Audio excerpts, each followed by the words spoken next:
Bonjour, bienvenue sur Histomed, la chaîne de l'histoire de la médecine en question, qui va s'intéresser aux foyers plus mineurs de la civilisation arabo-musulmane, qui émergèrent l'un au Caire, en Égypte, les autres dans le Maghreb, à Kairouan, en Tunisie actuelle, et accessoirement à Fès et Marrakech au Maroc. Dès le Xe siècle, Fès commença à rivaliser avec Bagdad et possédait, d'après les chroniqueurs, 800 mosquées et des bibliothèques attenantes, riches en manuscrits grecs et latins. À l'exemple de son université Al-Qarawin, fondée en 857 sous le règne de la dynastie idrisside, riche de 300 000 volumes, et considérée comme la plus ancienne université du monde, que fréquentèrent d'ailleurs Averroès, dont nous avons parlé, le géographe Al-Idrissi, ou Assam Wazam, plus connu sous le nom de Léon l'Africain. Ici, un doctorat en médecine délivré par l'université Al-Qarawin en 1207. Ce document peut être considéré comme le plus ancien diplôme de médecine connu. Non loin de Fès, à Marrakech, le souverain almoravide Youssef ibn Tachin fonda en 1071 la ville qui allait devenir la capitale des Almohades, une métropole scientifique, culturelle et religieuse influente, grâce à la création de nombreuses mosquées et madrasas, comme la Koutoubia, fondée au XIIe siècle, ou la célèbre et magnifique médersa Ben Youssef, plus tardive, puisque fondée au XIVe siècle.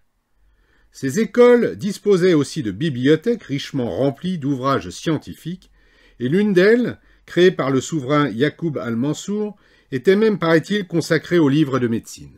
Outre la bibliothèque, ces centres étaient le lieu d'enseignement et des réunions scientifiques que dirigeaient les califes eux-mêmes, étaient animés par des médecins célèbres, comme Avenzoar, dont nous avons parlé dans la vidéo précédente. 2 ans après la fondation de Fès, Haroun al-Rachid, calife abbasside de Bagdad, nomma à Kairouan Ibrahim ibn Aghleb. Ce dernier administra le pays avec un tel succès qu'il en obtint le commandement héréditaire et fonda la première dynastie des Aghlabides et fit de sa ville la capitale du Maghreb. Cette puissante dynastie allait s'étendre au-delà des mers en conquérant la Sicile à partir de 827, prenant la ville de Messine en 843 et mettant Rome à sac en 846. Ces conquêtes expliquent la présence de nombreux sites arabes en Sicile et dans le sud de l'Italie, néanmoins moins connus que ceux d'Espagne. Elles annoncent surtout les liens particuliers qui vont se nouer entre Kairouan et l'Italie, et dont nous reparlerons en évoquant l'influence de la médecine arabe sur l'Occident. Les Aghlabides, eux-mêmes d'origine irakienne, n'étaient pas favorables aux Berbères, et ils encouragèrent l'arabisation de leurs possessions en accueillant des émigrants venus de toute l'Arabie, ce qui explique en partie son succès.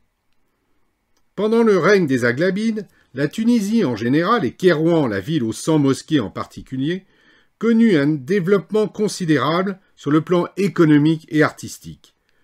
L'Ifriqiya devint une puissance économique importante grâce notamment à son agriculture fertile, aidée par l'expansion du système d'irrigation romain que les Aghlabides améliorèrent, à l'exemple des bassins des Aghlabides qui se trouvent à l'extérieur des remparts de Kairouan et qui passent pour être parmi les ouvrages hydrauliques les plus sophistiqués de l'histoire du monde musulman. Une véritable école médicale ou maison de la sagesse se constitua donc logiquement à Kairouan à la fin de l'époque des Aghlabides pour rivaliser avec celle de Bagdad. Elle se spécialisa dans la traduction et dans les différentes sciences médicales, astrologiques, géométriques, instituant ainsi les bases d'une renaissance intellectuelle de tout l'Occident musulman.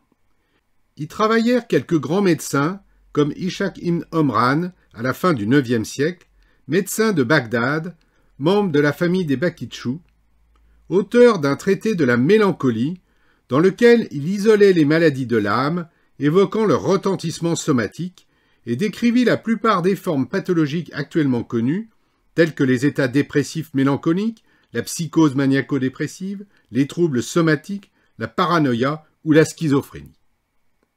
Omran proposait, à côté de règles hygiéno-diététiques classiques, de la psychothérapie, avec balades dans des jardins fleuris et de la musique, mais aussi sociothérapie, physiothérapie et chimiothérapie à base de plantes. Les connaissances d'un autre médecin Kairouan, Abou Yacoub Ishaq Suleiman, surnommé Ishaq al-Israili, juif originaire d'Égypte, auquel André Naoum consacra d'ailleurs une biographie romancée, englobait de nombreux domaines de la médecine, puisqu'il commença par s'intéresser à l'ophtalmologie, avant d'écrire sur les fièvres, tentant lui aussi une classification, mais aussi à la diététique avec un ouvrage sur la valeur des aliments, qui sera l'un des premiers livres de médecine imprimés, mais aussi à la déontologie médicale, la philosophie et la religion, avec un livre sur la création. Le médecin Ibn al-Jazar, né en 878 à Kairouan et décédé dans la même ville en 980, connu par son nom latin Al-Ghazira, qui professait dans la maison de la sagesse de Kairouan, fut l'auteur de nombreux ouvrages, dont les plus connus furent un traité sur les médicaments, répertoriant 280 produits, surtout végétaux, séparés en médicaments simples et composés, classés en 4 groupes selon leur force, précisant leurs propriétés et leurs possibles substitutions, ainsi que leur mode d'administration, péros ou en suppositoire. Parmi ces traitements, il proposait l'absinthe comme diurétique, l'aloès comme purgatif ou la cannelle comme fortifiant. Mais c'est surtout son ouvrage « Provisions du voyageur » qui sera l'un des premiers livres traduits par Constantin l'Africain sous le titre « Viatique du voyageur » qui le fit connaître. Sorte de médecine domestique à l'usage des non-médecins et notamment des voyageurs, ce précis de médecine couvrant le corps humain de la tête aux pieds, conçu pour l'enseignement clinique, parle beaucoup de dermatologie, pour différencier la gale de l'urticaire, pour diagnostiquer une lèpre débutante, ou alors pour traiter les furoncles à différents stades de leur évolution. Ibn al-Jazar, qui donna son nom à la faculté de médecine de Sousse en 1984, était réputé pour son enseignement et sa piété, distribuant aux pauvres des médicaments tout en les consultant gratuitement. Nous verrons que cette école de Kairouan jouera un rôle important dans le transfert des connaissances médicales arabes vers la rive nord de la Méditerranée, à travers les universités de Salerne en Italie et de Montpellier en France, et par la traduction de plusieurs ouvrages, grâce notamment à Constantin l'Africain. Les Aghlabides furent évincés par les Fatimides, dynastie chiite ismaélienne qui régna en Afriquia, c'est-à-dire en Afrique du Nord-Est, de 909 à 972, puis en Égypte de 973 à 1171, fondant alors la ville du Caire, dernier grand foyer de la médecine arabo-musulmane dont nous allons parler. Al-Hakim, le 6e calife fatimide, à l'origine de la religion druze, y créa un centre d'études scientifiques destiné à éclipser par sa grandeur les institutions de ses prédécesseurs en Orient, accueillant lui aussi des savants de l'ensemble du monde musulman. Cette Dar al-Hikma, ou maison de la science Dar Alim, également attenante à une mosquée, comprenait une prestigieuse bibliothèque enrichie de fonds provenant des collections privées du palais et des salles de réunion. Imitant les califes de Bagdad, Al-Hakim encouragea aussi les savants à y venir y travailler, leur offrant la protection et le confort matériel leur permettant d'enseigner au palais. Le meilleur exemple de ce mouvement intellectuel au Caire est la mosquée d'Al-Azhar, qui devint une célèbre université à partir de 988, université qui a traversé les siècles puisqu'elle existe toujours, regroupant aujourd'hui presque 70 établissements, dont une dizaine de médecine, pharmacie et odontologie. Les Ayyoubides, dynastie sunnite qui régna sur le Proche-Orient, la Syrie, une partie de la Jazira et même le Yémen entre 1171 et 1250, sous le règne de Saladin, leur succédèrent en faisant allégeance au calife abbasside de Bagdad, avant de subir elles-mêmes les invasions mamelouques au début du XIIIe siècle. Le Caire se distingua durant ces périodes dans 3 domaines de l'art médical. La pharmacologie, avec la naissance des premiers pots à pharmacie en porcelaine, l'optique et l'ophtalmologie, et enfin la physiologie, notamment cardiovasculaire. En pharmacologie, citons Abu Ibn al-Baytar. Sa naissance à Malaga se retrouve dans l'attribution d'Al-Malaki, figurant parfois dans son nom. Il fut l'auteur d'un recueil des remèdes simples et des aliments, présentant selon un ordre alphabétique 1400 simples, dont 400 substances nouvelles, avec une description complète en se fondant sur ses propres observations et expériences.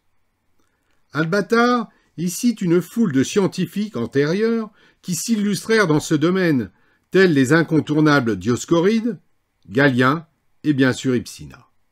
Le texte d'Ibn al-Battar contient en outre de nombreuses références à l'Andalousie dont il était originaire, ce qui explique la présence de cette statue à son effigie à Malaga, mais également aux toponymes andalous employés, comme Ronda. Grand voyageur, il étudia les plantes des pays qu'il traversa, notamment leur effet thérapeutique, précisant lui aussi leur nom dans différentes langues, prenant néanmoins le grec en référence à Dioscoride, mais décrivant de nombreuses plantes inconnues qu'il introduisit dans la pharmacopée. Ibn al-Battar porta notamment son attention sur la propriété de l'ergot de seigle, champignon parasite de certaines céréales, dont on connaît aujourd'hui les effets vasoconstricteurs et qui fut responsable de graves épidémies au Moyen-Âge, le feu de Saint-Antoine, et qu'il utilisait pour diminuer les hémorragies. Ibn al-Battar précisa dans son ouvrage sa méthode de travail pleine de sagesse. Dresser un tableau synoptique complet des remèdes simples et de leurs indications. Ne rapporter des théories des auteurs anciens et modernes que ce dont ses observations et expériences personnelles avaient permis de vérifier l'exactitude. Éviter les répétitions, sauf dans les cas où elles étaient nécessaires à la clarté de la description. Utiliser l'ordre alphabétique pour permettre à l'étudiant de trouver rapidement ce qu'il cherchait. Enfin, donner chaque fois que possible dans chaque langue le nom des drogues avec son orthographe et sa prononciation exacte. Ses connaissances et cette rigueur le firent nommer inspecteur des herboristes du Caire, mais son œuvre, trop tardive, fut pratiquement ignorée au Moyen-Âge en Occident. Ce fut également au Caire, à cette époque, que vécut Cohen al-Attar, médecin juif qui fut l'auteur d'un traité de pharmacie, le Menhaj Edokan, constitué de 25 chapitres, étudiant chacun une forme médicamenteuse, pilules, pastilles, onguents, cataplasmes, huiles, etc. La pathologie oculaire en Égypte était riche depuis les temps les plus anciens, et elle le restera d'ailleurs jusqu'à l'expédition de Bonaparte avec la fameuse ophtalmie, comme le montre la toile des pestiférés de Jaffa que nous avons autopsiée. Cela explique le nombre d'ouvrages traitant de cette discipline et de médecins qui s'y intéressèrent. Ainsi, Ali ibn Isa al-Kahal, surnommé l'oculiste, connu dans l'Europe médiévale sous le nom de Jésus l'oculiste, Jésus étant la traduction latine de Isa, le nom arabe de Jésus. Isa al-Kahal fut l'auteur de l'influent mémento des ophtalmologistes en 3 livres, intitulé Takira al-Kahalin, reprenant l'anatomie de l'œil, les maladies externes et les maladies internes.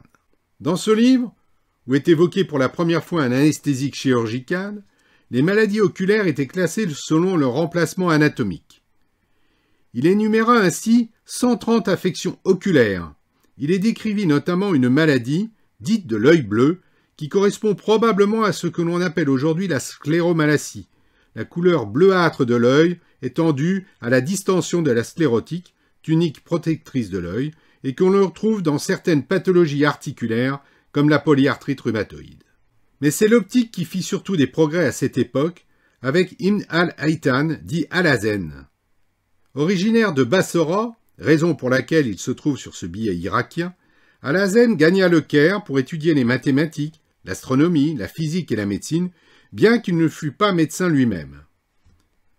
Ce grand scientifique contemporain d'Avicenne, sans doute l'un des plus grands physiciens arabes, ce qui justifie d'ailleurs cet hommage philatélique, fut l'un des premiers promoteurs de la méthode scientifique expérimentale, mais aussi l'un des premiers physiciens théoriciens à utiliser les mathématiques, et notamment en optique. Il disait « La recherche de la vérité est ardue.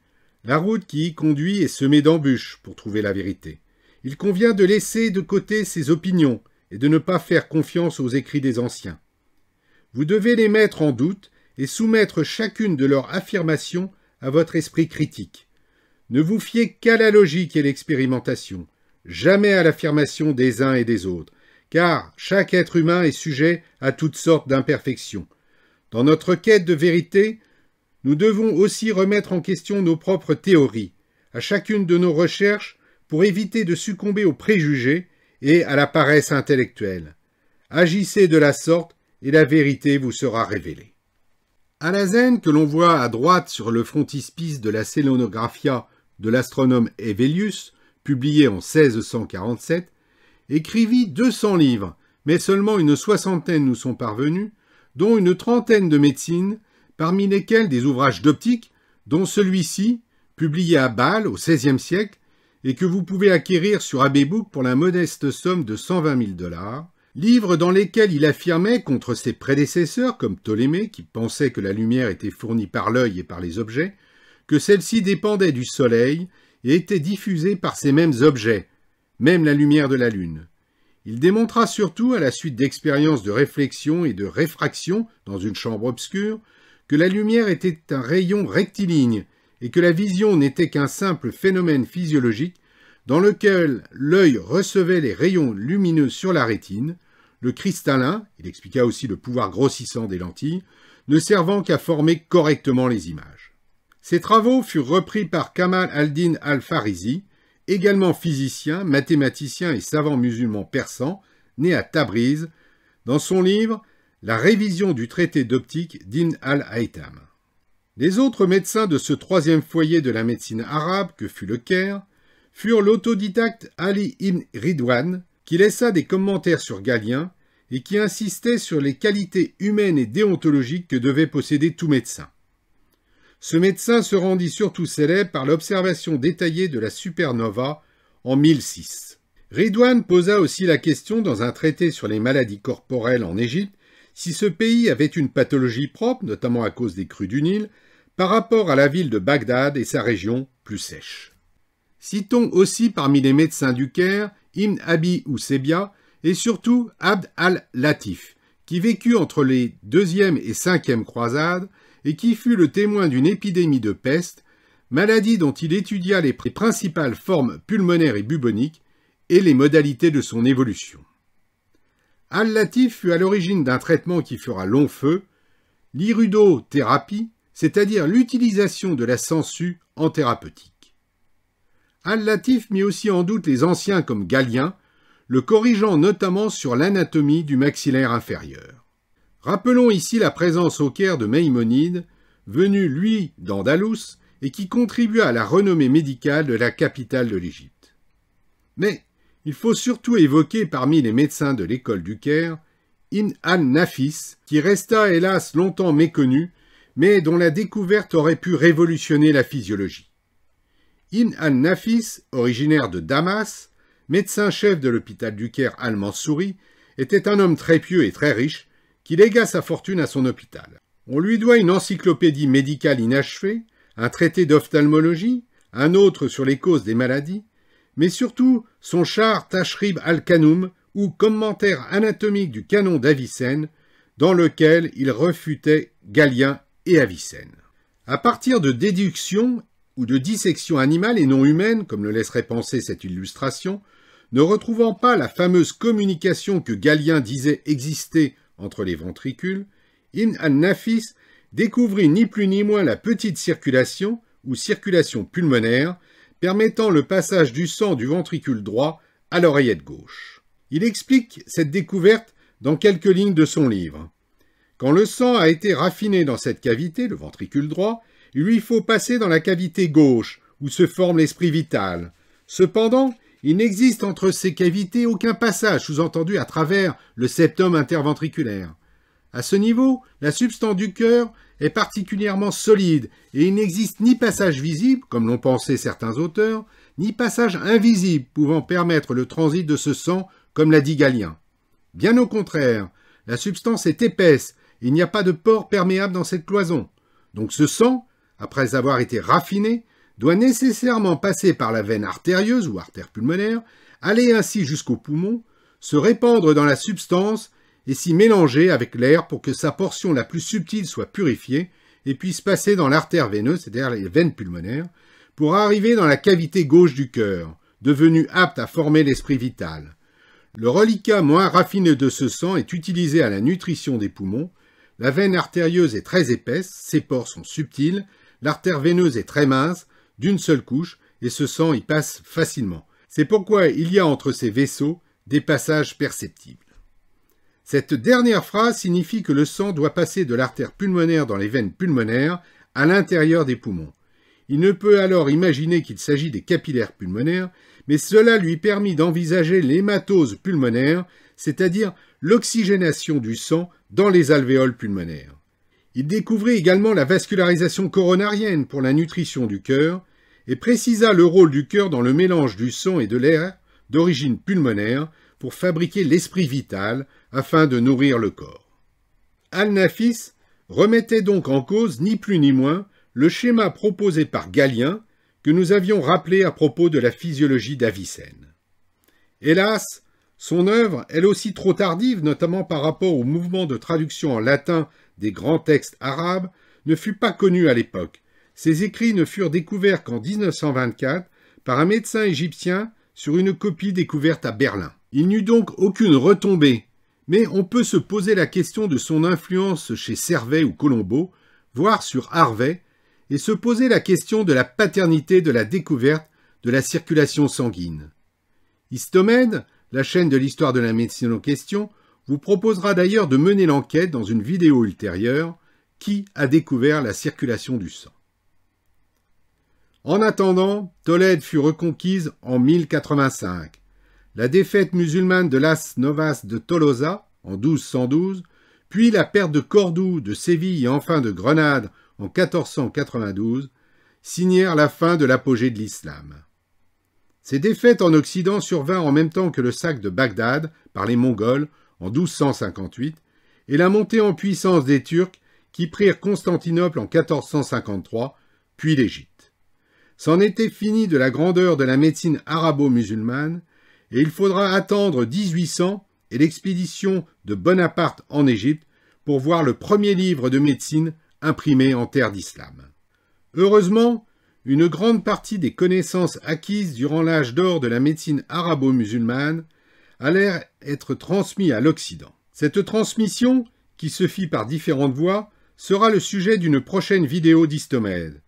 Mais, en attendant, Histomède, la chaîne de l'histoire de la médecine en question, vous propose de voir ce qui se passait en Occident à la même époque. À quoi ressemblait la médecine à l'ombre des monastères.